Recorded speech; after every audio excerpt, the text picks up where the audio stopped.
Hello guys! Welcome to my vlog. Saragaga. Today is Saturday. Ang makaganapan ngayon ay ito, pagandahan lang. Sarsyado na. Mainit tilapia. Bakit ba? Dito na. Dapat siya kuan malalim. Sarsado siya nga talapia guys. Oh. Talapia. Wala na ni. Wala na natin. Tulalam di ay mayabuno na diha. Tingnan mo sa bawah. Tapos ginisang ano? Pagsuro tayo ng Ginisang rice terraces. Alam mo kay tulong ta siya. Ikaw mo dala sa ayaw plato. ko. Ayaw ko. Maakyat sa taas kay sakit akong tuhod. Dili ako kanao guys kay sakit akong tuhod.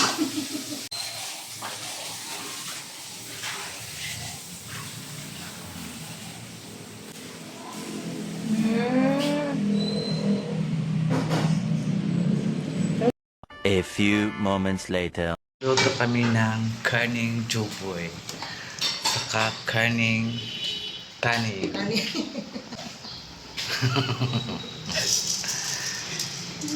Nagpo. Galing. Sara. Di pala luto ba?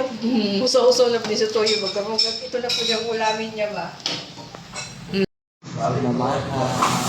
Ang aking food guys is sinabawang talapia na kabungkay. Karang kabungkay daw inani si gamot. Gamot sa katul-katul.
A few moments later. So ayun guys, mamunas tayo dito. Kaya para wala, grabe ang mga sa everyday na mo na siya ginalinisan. Na manggapoy mga alikabok eh. Sa adlaw-adlaw na.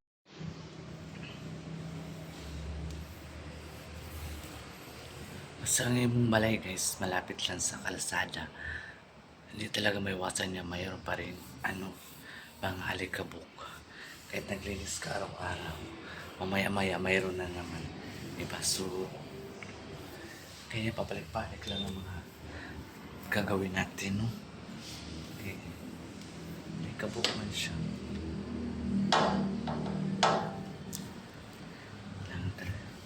Kayo nga guys mo. Grabe ang mga batikos about kay Sara. Sara Duterte, kawawa naman, no? Ang taong, alam nyo guys, ang taong kasing binabatikos, no? Siya po'y lalong lumalakas. Mas lalo pong marami nagmamahal sa taong inaapi, di ba? Kasi mga taong nangaapi, wala.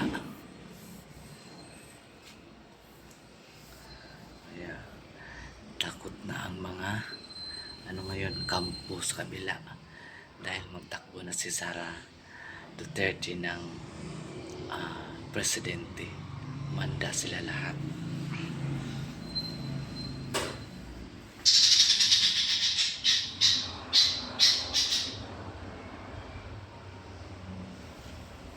So guys, napakaganda na yung babaeng pinagtanggol niya si Sara Duterte. Si Ma'am Eloy ba yun? Borges. Si Ma'am Eloy. Karabisan mo lalab na si Dito guys, kung malaki ang problema mo, pwede ka lang kumuha dito mag-inom. Para malasing ka, wala na yung mga problema mo. Pagising mo na naman, mayroon na namang problema. Hindi talaga mawala ang problema guys, no? Grabe. Problema sa Problema sa mga financially. Huwag na yung mga live. Kaya wala naman tayong time sa wala na tayong time sa mga live. Kundi focus na lang tayo sa ating mga trabaho. Focus na lang tayo araw-araw sa mga gawain nating bahay para naman maging masaya naman maging amo natin na always malinis ang bahay. Diba? Ito, napakagandang bulaklak pa yun. Para always ang natin. 2,000 years later. Amo natin na tingin niya malinis na ang kanyang bahay. So wala nang stress. Hindi na siya magalit sa atin dahil nagampanan naman natin yung mga gawain natin araw-araw. Diba? So, except kung hindi tayo naglinis, yun, talagang pagalitan tayo. Sino namang amo hindi magalit na hindi kayo naglinis. Diba? Mandali lang man ito guys. Makadali lang talaga ito maglinis. Talagang alam mo ang mga gawaing bahay. So madali lang yan sa mga taong hindi tamad. Mga taong sanay sa mga gawaing bahay. Diba? So hindi ka sanay. Sanay kasi ka lang umasa sa iba. Walang magaganap sa buhay mo. At wala kang mararating. So kailangan lang natin na sikapan para marating natin ang mga gusto natin sa buhay. Ang gusto ko lang man sa buhay guys ay matiwasay and magandang pagsasama ba, diba? So yan naman talagang very important, pag-unawa sa isa't isa. Hindi yung palaging galit, hindi ka palaging kung may galit ka man sa isang tao, kausapin lang natin. Diba? Kasi tao man din yan, hindi man yan hayop na ano, na hindi makaintindi. Natural, hindi naman tayo perfecto sa mundong ito, kundi mayroon man talagang mga mayroon man talagang mga pagkakamali tayo. Hindi na magustuhan ng ibang tao. So kaya, mag-ingat lang po tayo sa ating sarili. Sana Lord na naging ako dito sa ginagawa ko guys, maging successful ako isang vlogger, na sana na andyan pa rin kayo lahat na sumasabaybay kay Sara Gaga. Kayo po ang mga inspirasyon ko sa buhay na kung bakit ipagpatuloy ko po ito, lalo na po sa mga mother ko, sa mga kapatid ko. Ayan, kaya nagsumisikap ako para ipagpatuloy ko po itong mga ko, naumpisahan. Sayang manggutit kung hindi ko ipagpatuloy ito. Parang nawala akong gana na mag-vlog kasi wala lamang nag-comment sa akin gaya na masama. Minsan kasi guys, sinatamad ka mag-film. Hindi mo talaga maiwasan yan guys, di ba? So, hanggat kaya ko pa, so ipagpatuloy ko pa rin para masubaybayan yung mga araw-araw kong na mga trabaho. So kahapon di ako nag-upload guys kasi walang masyadong ganap kahapon. No? Makulimlim, hanggang ngayon makulimlim din. Wala pa mang ulan. May sinampay pa naman ako doon. So ayan guys, ang lamig ang panahon. Ang sarap magkape. The time is, sana oras? Alas 11:30 ng umaga. So nagkape ako guys kasi ang langit na kulimlim. Nagalit si Love kay pangatlo na rin itong kape ko. Nagalit siya sa akin. Makakain ko man lang ng pamahaw guys. Makakain ko lang ng pamahaw. So ayan mga kasaragaga, tingnan natin yung binili naming kung may hinog na ba siya. Binili naming paminta.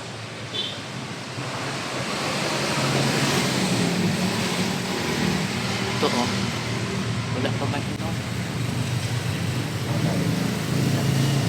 Tama ko siya.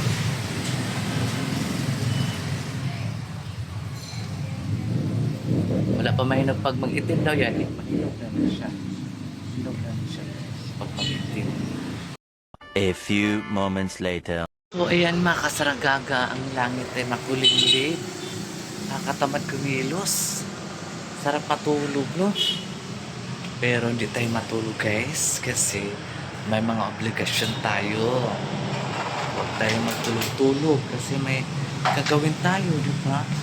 So ganyan lang talaga ang buhay guys. Ay kailangan lang talaga natin magsumisikap para marating natin ang gusto natin marating.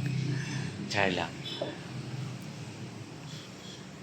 Bakit kaya guys may mga taong na ganing muagi pa jud ka, sipatan pa ka. Ano nga mo dyan na tao no? Ganin na naman agi lalaki.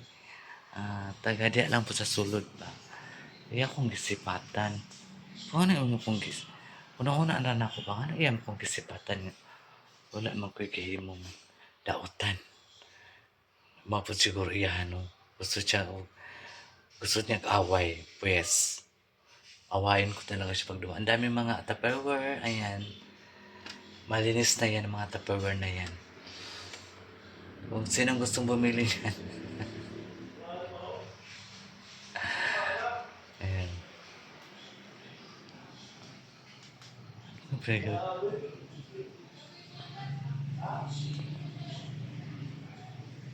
Ano daw? Kausap ni Sirangay. Dami daw sinampay pa naman ako doon. Makulimlim. Kulimlim talaga ang langit guys.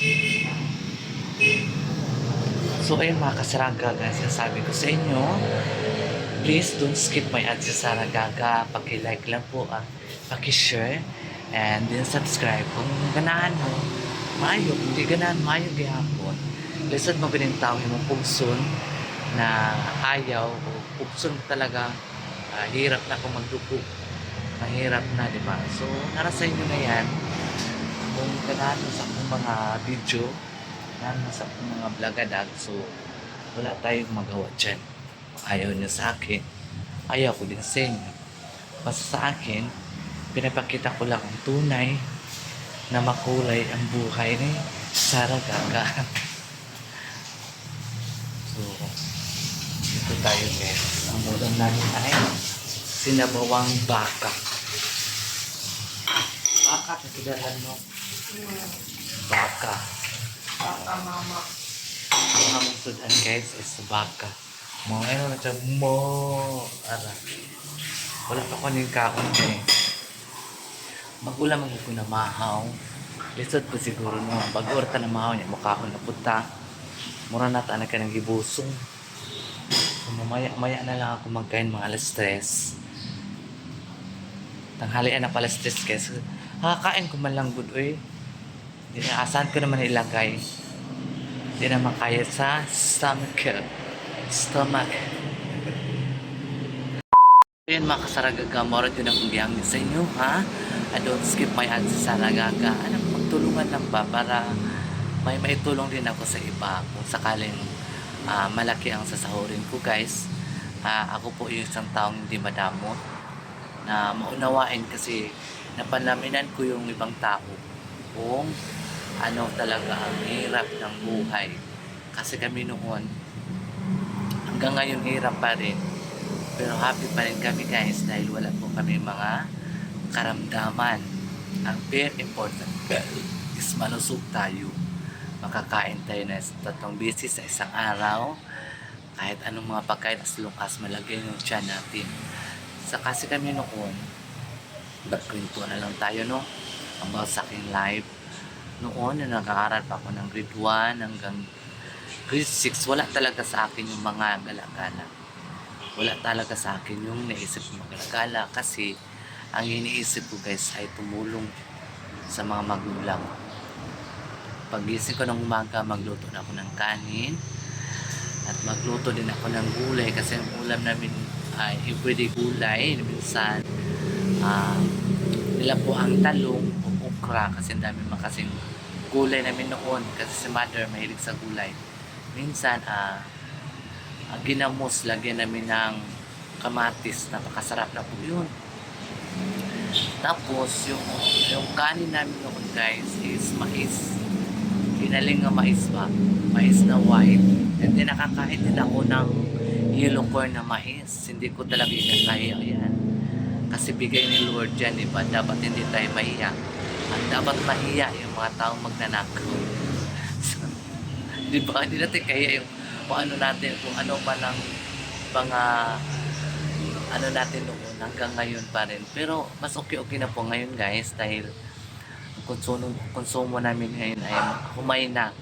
Pero ma-miss ko talaga yung mais kasi pag dawig ka kumakain ako ng mais, hindi ako gutumin agad.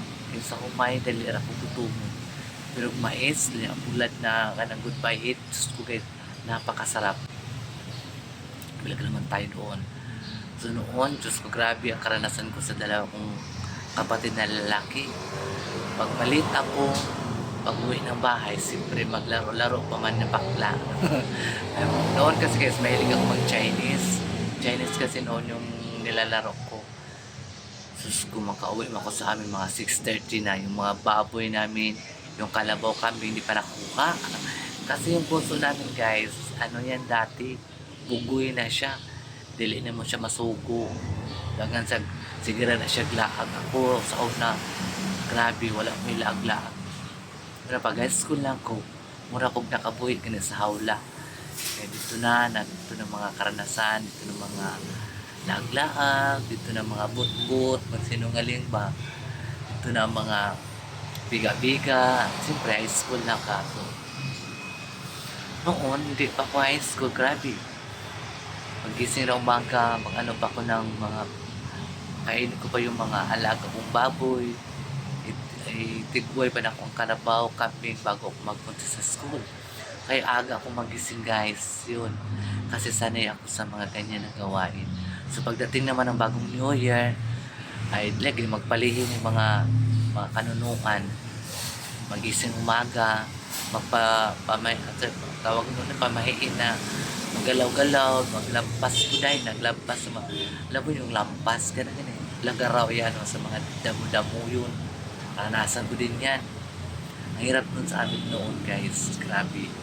Kaya hindi ako sa mga gawain, sanay ako sa mga gawain. A few moments later. Kasi noon grabe talaga ang mga trabaho noon guys. Paluin ka pa magsagot ka. Grabe yung dalawa kong kapatid. Grabe magpalo sa akin. Alam mo ba yung balwan ng nyog? Ay, balik-balik sa akin yan. Alam mo kasi ako noon, payat na talaga ako guys, hindi ako mataba. Payat talaga ako. Hinawakan yung dalawa kong kamay ng kapatid ko. Hindi talaga ako makaalis. Ayun, napalo talaga si Sarah Gaga. Minsan, mayroon man tayong ibang punto. Minsan, matigas yung ulo natin. Hindi man talaga yun maiwasan. So, ayun, napalo si Sarah Gaga. Pero ngayon, hindi na. Kasi na, marunong naman tayong manap ng pera, di ba? So, kanya-kanya naman kami ng estado sa buhay.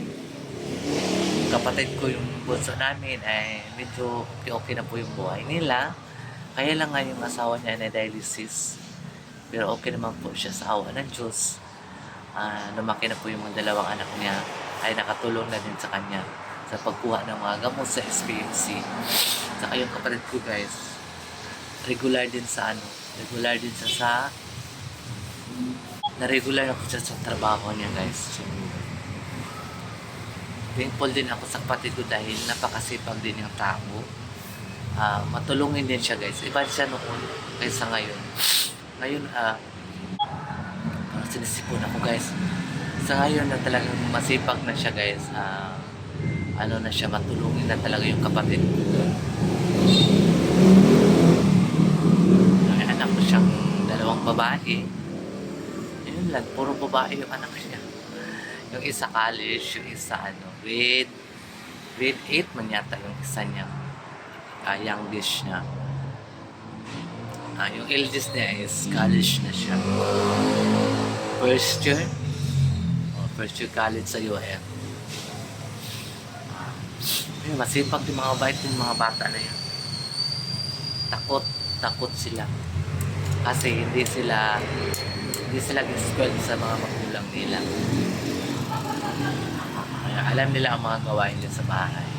Huwag sa plato, sila na naglalaba. Kasi alam man nila yung mama nila may sakit, na dialysis po yung mama na. So sila na naglalaba kasi malaki na sila. So noon, maliit pa yan ako nang-alaga ng mga dalawang mga bata na yun. Ako nag-alaga sa kanila.